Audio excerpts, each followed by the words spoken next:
Solve sine 3x equals 0. So here we have inside of sine a 3x. How does a horizontal compression affect your answer? And it's actually a little bit complicated. Complicated enough that I have invented my own name for these kind of questions. If you Google this, you won't find any, I don't know if anybody else calls it this, I'm not sure. But I sometimes find with questions that are a little bit tricky, if you can come up with a name to describe them, and you can see, hey, this is a multi-revolution question, then your brain is going to remember how to solve it a little bit easier. So that's what I call these. I call these ones multi-revolution questions.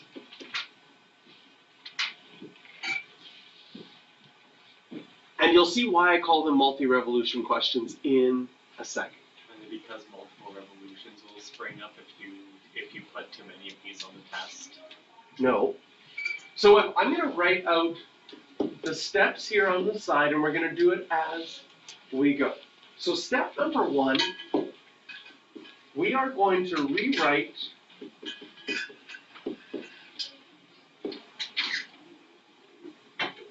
the domain for, and I'm going to put it in quotation marks because our question has a 3x. If your question had a 2x, you'd rewrite the domain for 2x. And how we would do that in the question is, we are told that x is between 0 and 2 pi. What would 3x's be between? If I got you to pick a number between 1 and 10, and then I got you to triple it, does it make sense that everybody's numbers would be then between 3 and 30? If you started between 1 and 10, and I tripled it, everybody's numbers would be between 3 and 30. So if you started between 0 and 2 pi, and you tripled x, your numbers would now be between 0 and 6 pi.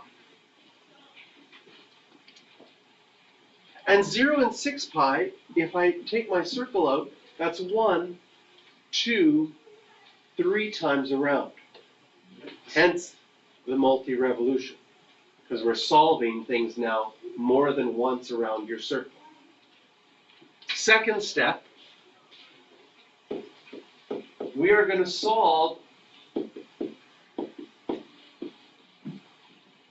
for 3x over its domain. And again, the 3x is in quotations because it could be something else. But what does it mean to solve for 3x? Well, if this just said solve it, sine theta equals 0, is 0 on your unit circle? Yes. When is sine equal to 0? At 0, and at pi, and at 2 pi. So what we'll do is we'll say, I'm just going to solve for 3x, because that's my angle. My angle is 3x. It's just like having theta there. And when is it equal to 0? At 0, at pi, and at 2 pi.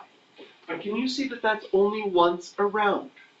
And we need to solve for 3x over its domain, and the domain for 3x is between 0 and 6 pi. So we have to go the second time around. We'll get 3 pi and 4 pi. And the third time around, you would get 5 pi and 6 pi, but we can't include 6 pi because this textbook question doesn't have that extra line there. They're being really checking to see if you're paying attention to detail. And then finally, step 3. We wanted to solve for x, now we can solve for x. If we know that 3x's equals each of those 6 numbers, I could get x by taking all of them and dividing by 3.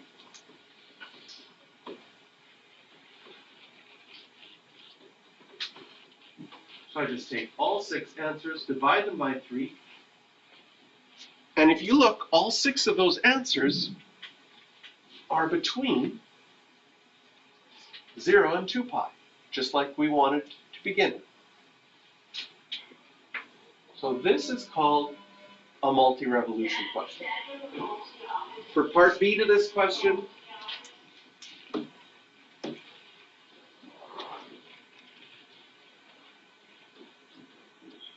you wanted to write the general solution, you've already solved between 0 and 2 pi. You could rewrite all of them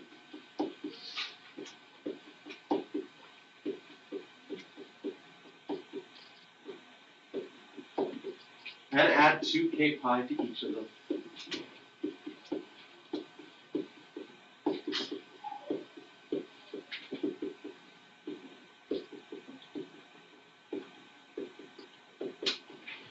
Such that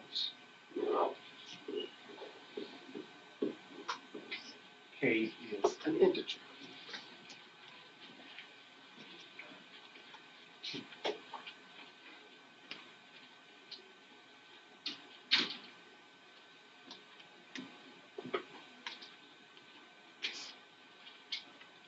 Question? Is there a way we can write 2k pi for everything and not have to do it individually? I was waiting for someone to ask that. You just want to have the, like, put the straight line here, and then go plus 2k pi, k is everything. I don't know if it's formally correct. I don't think they would mark it wrong Okay. on the exam. You're feeling extra lazy. Like for the exam, maybe not 'Cause I mean- for your test. My test. Yeah. I don't know if formally you'd be allowed to or not. But it's a good, like, I mean, as mathematicians inherently wanting to be lazy, I can see the draw of that. Wanting to be lazy is how we made so many innovations. There is a way to do this one much more elegantly. And usually I don't show it till later, but do you want to see the elegant way already? Yeah. Okay. It all depends on how you think about part B. It made sense to do part B this way because we are learning, and we learned today, the steps for the general solution are, right here, solve like normal from 0 to 2 pi, and then add 2k pi to each of your answers. Okay? So that's what we did in this question. We solved between 0 and 2 pi first, and then we added 2k pi to each of our answers. We could have also, let's start this question again.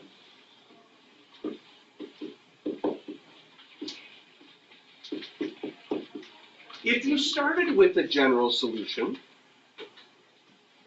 okay, the general solution would say solve from 0 to 2 pi, and you would write this. The general solution for 3x would be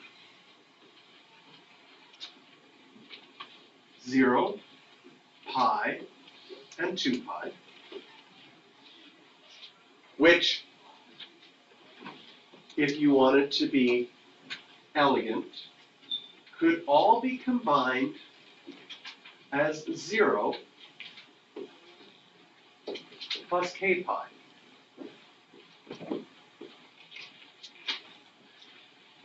Can you agree with that?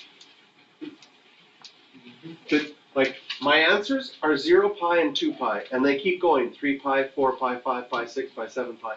So they're basically 0 plus k pi, which I don't even have to write the 0, I could just write k pi. That would solve for 3x as a general solution. So I solved the general solution for 3x, not the general solution for x. How do I solve the general solution for x? I would have to divide everything by 3. So